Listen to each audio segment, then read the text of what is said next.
Shalom saudara yang dikasihi Tuhan dimanapun Anda berada. Berjumpa kembali untuk belajar firman Tuhan sebagaimana biasanya setiap hari. Ayat demi ayat, pasal demi pasal, kitab demi kitab. Dan kita belajar seluruh kebenaran firman Tuhan. Tadinya saya berpikir bahwa Matius pasal 10 akan saya selesaikan langsung dari ayat 40 sampai ayat yang selanjutnya. Sehingga kita bisa beranjak kepada Matius pasal 11. Tetapi melihat pentingnya ayat ini, maka saya pikir saya hanya akan membagikan Injil Matius pasal 10 ayat 40 hari ini. Dan besok kita melanjutkan pasal yang ke-41 dan 42. Lalu setelah itu kita bisa melanjutkan ke Matius pasal yang ke-11. Jadi mohon Anda sekalian bersabar. Bagi Anda yang mengikuti program ini setiap hari, ayat 40 dari Injil Matius ini sangat penting. Demikianlah firman Tuhan, Matius 10 ayat 40. Barang siapa menyambut kamu, ia menyambut aku. Dan barang siapa menyambut aku, kata Yesus, ia menyambut dia yang mengutus aku. Nah, pertanyaan yang sangat penting yang kita harus tanyakan untuk ayat 40 adalah siapakah yang dimaksud kamu di ayat ini? Sekali lagi ayatnya berkata barang siapa menyambut kamu, ia menyambut aku, kata Yesus. Dan barang siapa menyambut aku, ia menyambut dia yang mengutus aku. Nah, jangan pernah lupa bahwa kamu di dalam ayat ini sesuai dengan konteks besarnya dari Matius pasal 10. Masih ingat tema utama Matius 10 adalah Matius 10 terletak di ayat yang ke-16. Lihat aku mengutus kamu sama seperti domba ke tengah-tengah serigala. Karena itu hendaklah engkau cerdik seperti ular dan tulus seperti merpati. Nah, kamu di sini tentunya adalah murid-murid yang sedang diutus untuk memberitakan Injil Kerajaan Surga. Itulah tema atau konteks atau isi dari Matius pasal 10. Nah, dikatakan juga bahwa dan barang siapa menyambut aku, ia menyambut dia yang mengutus aku. Siapa yang mengutus? Tentunya Allah Bapa. Ini berarti bahwa siapa menyambut kamu, kata Tuhan Yesus kepada murid-muridnya, secara tidak langsung Yesus ingin berkata bahwa dia menyambut Allah Bapa di surga. Nah, kalau begitu, bagaimana penerapannya bagi kita? Anda dan saya juga adalah utusan Kristus. Jadi kita bukan hanya dipanggil untuk percaya, bertobat, menjadi pengikut Kristus. Kita bukan dipanggil hanya sekedar untuk bertobat dan menjadi orang Kristen. Tetapi Anda dan saya sejak mulanya dipanggil, inilah pesan amanat agung yang ditinggalkan Tuhan Yesus. Matius 28 ayat 19 dan 20. Karena itu pergilah jadikanlah sekalian bangsa muridku. Amanat ini diberikan kepada murid-muridnya dan kepada Anda dan saya, kita semua yang mengaku percaya kepadanya. Anda dan saya adalah murid-muridnya.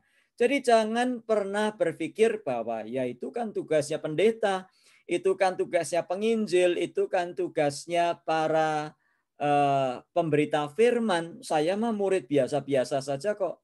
Ya saya pokoknya kebaktian. Keliru.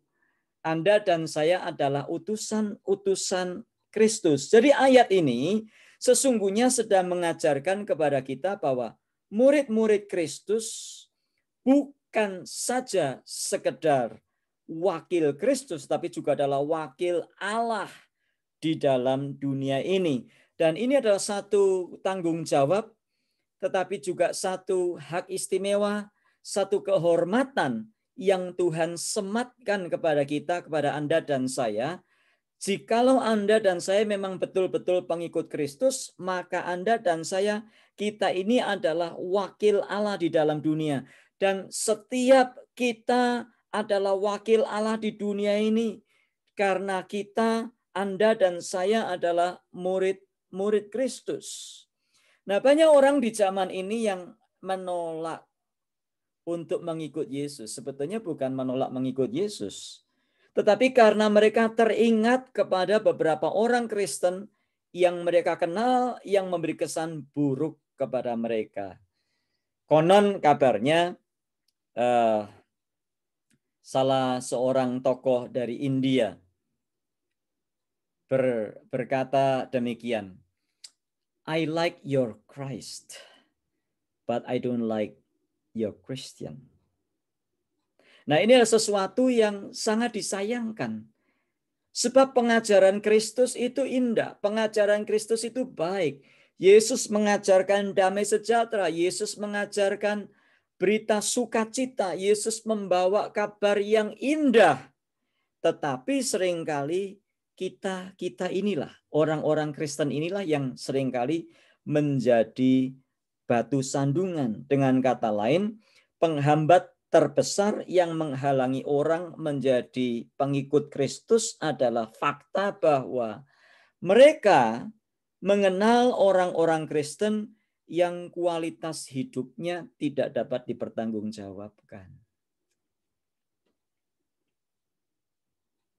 Nah, Yesus berkata, barang siapa menyambut kamu, ia menyambut aku. Dan sebaliknya, kalau begitu, barang siapa menolak kita, artinya dia menolak Kristus. Nah, kita harus memastikan bahwa kita memang telah mewakili Kristus dengan benar. Jadi jangan sampai orang menolak Kristus, sebetulnya bukan menolak Kristus. Orang menolak Kristus karena melihat tingkah laku, perbuatan, dan tindakan perkataan kita yang tidak sesuai dengan ajaran Kristus. Nah, inilah alasan mengapa kita dipanggil menjadi murid Kristus yang sejati. Karena pada waktu kita menjadi murid Kristus, ingat, ini bukan tentang diri kita sendiri. Ini juga menyangkut keselamatan banyak orang. Jikalau seseorang yang karena perbuatan kita, orang itu menolak Kristus, maka orang itu tidak mendapatkan anugerah keselamatan. Maka tentunya ini adalah satu kegagalan kita, bukan? Nah, orang mungkin menolak Kristus, tetapi pastikan bahwa mereka menolak Kristus bukan karena ulah dari perbuatan Anda dan saya. Nah, jangan kita ini bersembunyi di balik doktrin, ya karena kita semua kan dipilih.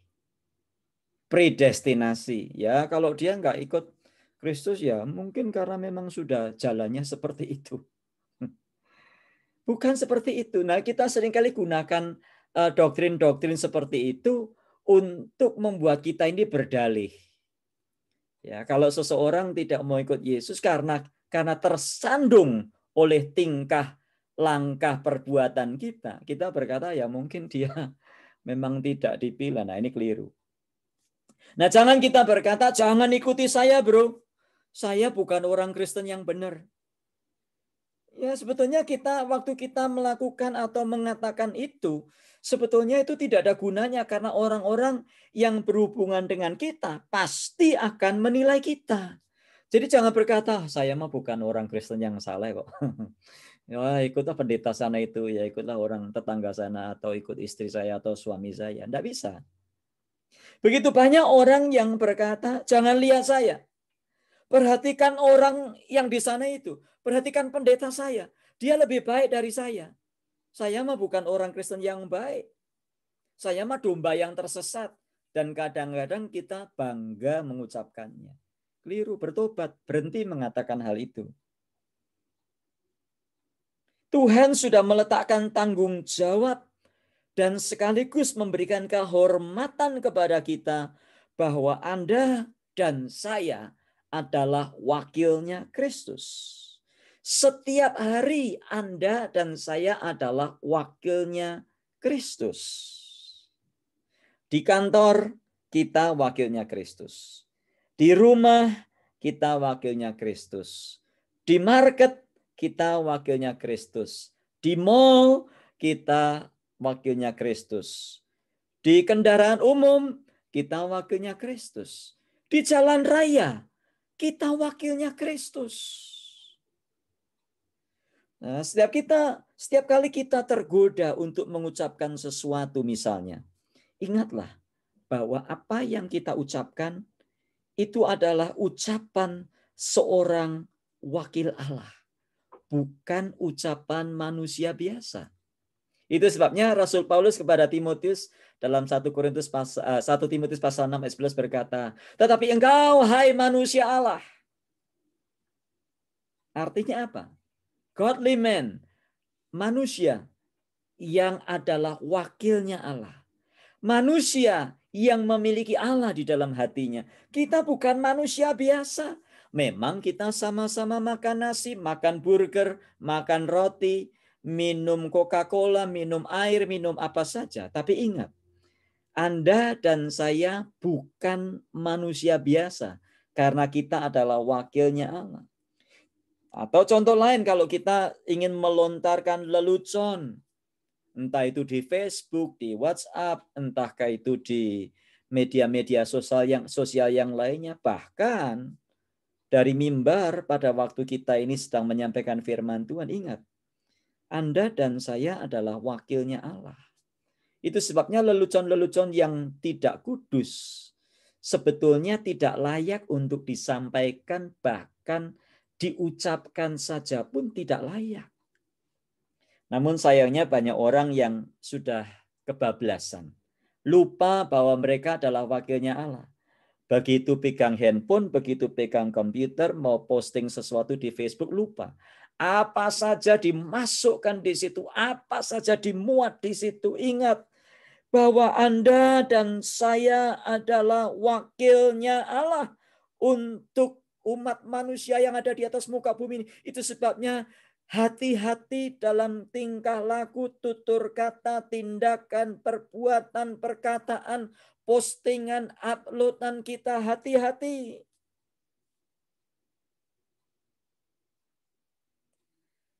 Rasul Paulus berkata, karena apa yang kumakan ternyata membuat orang lain tersandung, lebih baik aku tidak memakannya. Orang memperhatikan perilaku Anda dan saya bukan sekedar untuk urusan yang besar-besar saja. Justru orang mengamati kita untuk urusan yang kecil-kecil. Anda mau ke airport, bisa jalan sehat, ngakunya nggak bisa jalan, supaya dikasih kursi roda, supaya masuk duluan. Ini kan bohong. Tetapi kita melakukan itu terus. Dan semakin hari itu semakin bertambah banyak orang yang kalau mau boarding pesawat naik kursi roda. Padahal dia bisa jalan. Ke dokter harusnya antre. Lalu kalau di Indonesia kita mendekati penjaganya. Permisi, nurse, sus. Saya buru-buru. Saya buru-buru, bisa saya masuk duluan. Memangnya yang duluan itu Anda. Orang lain nggak buru-buru. Hal itu terus dan terus dan terus dan terus terjadi. Nah, di dalam hal-hal yang kecil seperti itulah justru kita ini sering gagal. Dalam perkataan, dalam postingan di Facebook, bahkan dalam banyak hal.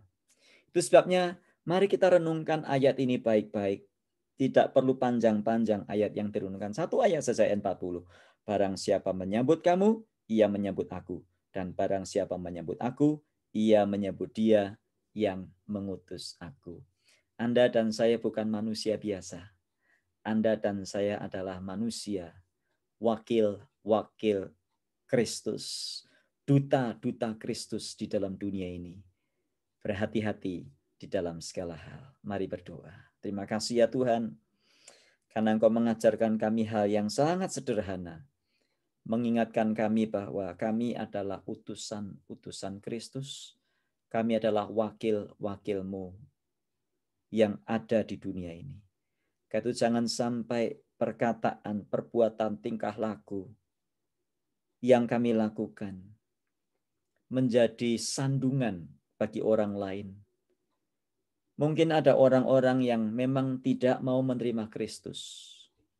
Tapi jangan itu terjadi karena sikap tingkah laku tutur kata kami yang tidak pantas. Ajari kami Tuhan setiap hari untuk terus merendahkan diri, tersungkur di kaki-Mu, belajar firman-Mu setiap hari, terus diajar, supaya kami sungguh-sungguh dapat merepresentasikan Kristus di dalam kehidupan nyata di dalam dunia ini. Sehingga setiap lutut bertelut dan setiap lidah mengaku bahwa Yesus adalah Tuhan. Terpujilah Engkau kekal selamanya. Dalam Tuhan Yesus kami berdoa dan bersyukur. Amin. Tuhan memberkati kita dan selamat berkarya sepanjang hari ini. Tuhan memberkati. Sampai jumpa esok, kita akan selesaikan Matius pasal 10.